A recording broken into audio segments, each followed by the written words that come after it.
So I would like to kick this off for everybody to give a bit of a one-two-liner of what agentic AI means to you. So I would say three different variants I've heard of in terms of what agentic AI is. The first is an LLM that is reasoning. You could argue that is agentic AI because it is, particularly if it's calling the internet, particularly if it's taking over your laptop, etc. That's one kind of agentic AI. The second, which is probably what most of the big tech firms are selling to corporates, which is the context for today. I give an instruction saying, let's make it very real.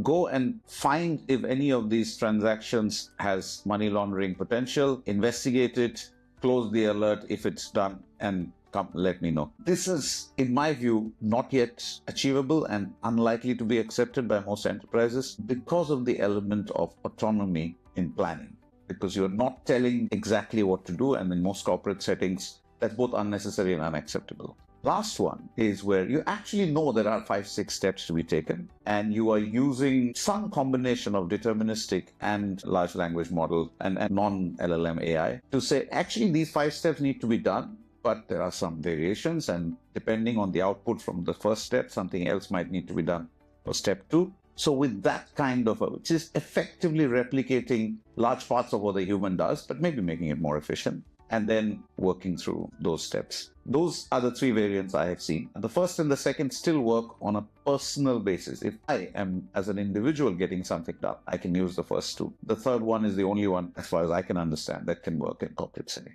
Thank you.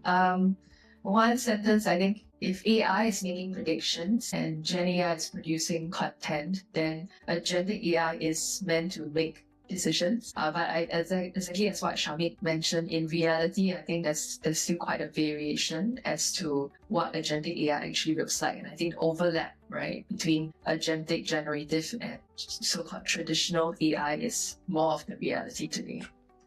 Going back to Shivan's timeline, 2018 for me was the sort of first advent of pre-trained transformers. And if you had access to GPT-2 or 3, they just produced an awful lot of garbage. I think the inflection point was the launch of ChatGPT, because that was the first time when it was more mainstream accessible and useful to be able to do this sort of interactive Q&A.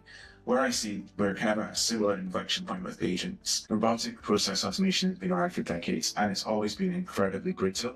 And the slightest change in a UI or layer to something just through those processes. I think the most practical use for agentic AI right now is to fix for that. So it has a general plan, and it can handle some variants of that time far more effectively. I think where corporates wants to get to, and we have similar things in Stanchart, is there are existing workflows that have 15 steps. Do we need to have all 15 steps? Can we reduce the number of those steps? Can we automate away some of those steps so that only the human in the loop has to interact at steps like 7 and 9 to do the approvals, and then everything else to be automated? I think that's where we need to get to. And I think for me, the sort of definition of agentic AI is that it has to have some form of outcome. I get the idea of reasoning, and like, I'm a technologist, so when DeepSeek R1 launched, I spent all night playing with it. What I should have been doing is shorting video stocks. But that's why I'm a tech builder and technically working for VC. But yeah, I think for me, seeing where the reasoning models are going and the ability to create plans and execute against them, and then have some sort of real-world interactions, whether it's through tool use, like the stars you mentioned earlier, gives you those outcomes. I think that has to be the critical definition of it. Agentic AI has to execute, or it has to have some sort of measurable outcome.